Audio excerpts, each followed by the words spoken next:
Spirit Airlines is going out of business. The airline said early this morning that it has begun shutting down operations. It's also canceled all upcoming flights. Thousands of travelers spent the weekend stranded when the airlines pulled the plug at 3 in the morning on Saturday. Now, Spirit Airlines has become the first airline to fall victim to the Iran war, which has caused jet fuel prices to double. This is the story of how America's most recognizable budget airline went from disrupting an entire industry to disappearing from it overnight. At 3 in the morning, Eastern Time, on May 2nd, 2026, Spirit Airlines ceased all operations. Every flight was canceled. Every customer service line went dark, and 17,000 employees got an email, many of them at 2:16 in the morning, telling them they no longer had a job. After 34 years of flying, the airline that taught Americans what a $49 plane ticket looked like was gone before sunrise. This is the first time in 25 years that a major US airline has gone out of business from financial collapse alone. The last one was Midway, and that was right after September 11th. Spirit didn't have a terrorist attack to blame. It had something slower and in some ways more revealing, a perfect storm of bad bets, blocked deals, soaring fuel prices, and a business model that finally hit the wall it had been racing toward for years. To understand the Spirit Airlines shutdown, you have to understand what Spirit actually was. For most of its life, it wasn't really an airline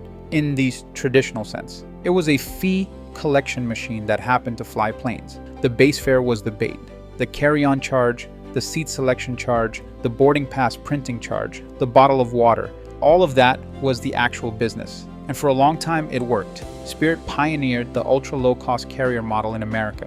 It pulled in customers who would have otherwise driven, taken a bus, or stayed home.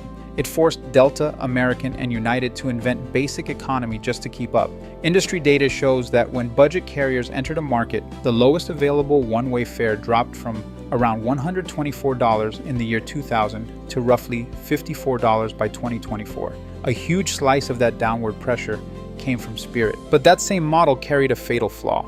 Ultra low cost only works on razor-thin margins, and razor-thin margins only work when nothing goes wrong.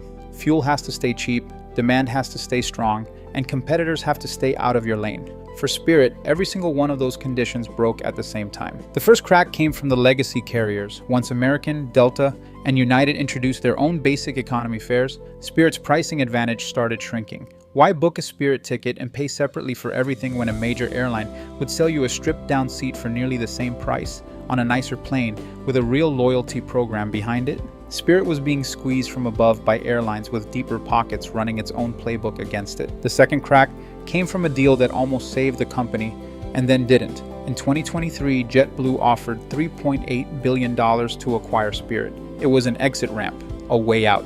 But the Department of Justice sued to block the merger, arguing it would hurt budget travelers, and a federal judge agreed. The deal collapsed. And here's the part that haunts the story. Spirit had previously walked away from a merger with Frontier, another ultra-low-cost carrier, to chase the JetBlue deal. A Frontier merger likely would have passed antitrust review. Spirit picked the bigger payday and lost both. The third crack was the engines. A defect in the Pratt & Whitney geared turbofan engines used by much of Spirit's fleet grounded a significant portion of its planes. An airline that doesn't fly its planes doesn't make money, and an airline already running on thin margins that suddenly can't fly its planes runs out of cash. By November of 2024, Spirit filed for Chapter 11 bankruptcy protection for the first time, owing more than $2 billion.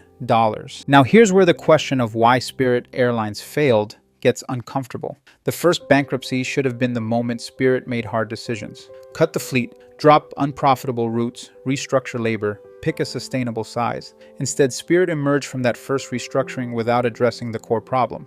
Analysts say it avoided the painful cuts. So when fuel prices spiked again in 2025, driven by the US-Israeli war with Iran sending jet fuel to crushing levels, Spirit had no buffer left. In August of 2025, it filed for bankruptcy a second time. By then, the debt had ballooned to over $8 billion. The Spirit Airlines bankruptcy of 2025 was different from the first. It wasn't a restructuring, it was a hunt for a buyer or a bailout, whichever came first. Neither came. The Trump administration spent the final weeks negotiating a $500 million rescue package that would have given the federal government control of most of Spirit's shares. But Spirit's bondholders rejected it. They didn't want to be pushed behind the government's debt claims in line for what little money was left. On Friday, May 1st, President Trump publicly acknowledged the deal might not happen. By 3 a.m. the next morning, it was over. What happened next is something most travelers have never seen and probably never thought possible. A major American airline doesn't usually just stop.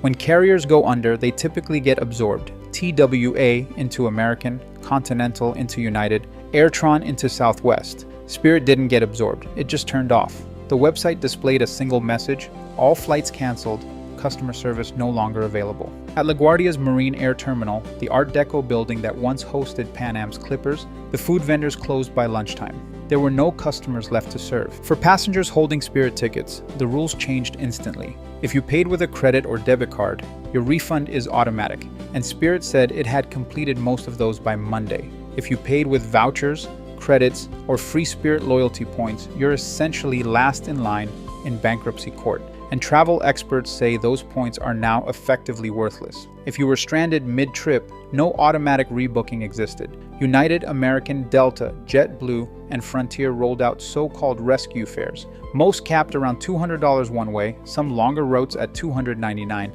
but you had to know where to find them and book through dedicated web pages. The 17,000 employees got even less. There was no severance pipeline, no orderly transition. Major carriers opened hiring portals, and pilots and flight attendants are in demand industry-wide. So many will land somewhere. But for the ground crews, the dispatchers, and the corporate staff, this was simply a job that ended at 2:16 in the morning by email. So what does the rest of the budget travel market look like without Spirit? In the short term, it is more expensive. CBS News analysis of aviation data found that when Spirit exited a route, average round-trip fares on that route jumped roughly 23%, about $60. Spirit served leisure markets the hardest: Orlando, Las Vegas, Fort Lauderdale, and those are the places where the price floor disappears first. Looking at the medium term, Frontier, Allegiant, Breeze, and Avelo are all expected to expand into Spirit's old routes, but airline schedules are locked in for the summer, so meaningful new capacity probably arrives 3 to 6 months from now. In the long term, the picture is bigger. Industry analysts now openly say the traditional ultra-low-cost carrier model in the US is fundamentally broken. The era of the bare-bones, fee-stacked, race-to-the-bottom airline is ending.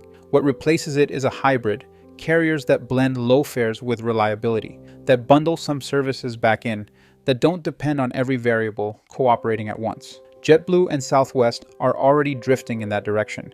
The legacy carriers have basically absorbed the ULCC playbook into their own basic economy products. There may not be room left for a pure Spirit-style operator in American skies, which leaves one final question, and it's one the blame game is still working through this week. Was Spirit Airlines killed, or did it kill itself? The Transportation Secretary blames the Biden-era DOJ for blocking the JetBlue merger. Critics say the JetBlue deal would have just delayed the inevitable, that Spirit's underlying model was always going to break under fuel volatility. Even JetBlue's own founder reportedly said Spirit was in trouble. The truth is probably both. Spirit made strategic mistakes, walking away from Frontier, refusing to hedge fuel costs, ducking hard decisions in its first bankruptcy. And the external environment, the blocked merger, the engine defect, the war-driven fuel spike, closed every escape route at exactly the same time. For 34 years, Spirit Airlines was the airline Americans loved to hate and kept flying anyway. It made flying ugly. It also made flying possible for millions of people who otherwise couldn't afford it. Its disappearance doesn't end budget travel in America, but it does end a specific era of it. The era where you could buy a ticket for the price of a bad dinner, suffer through the flight, and call it a fair trade. That bargain just got more expensive for everyone, whether you ever flew Spirit or not. This is the end of the ultra-low-cost gamble and the beginning of whatever comes next.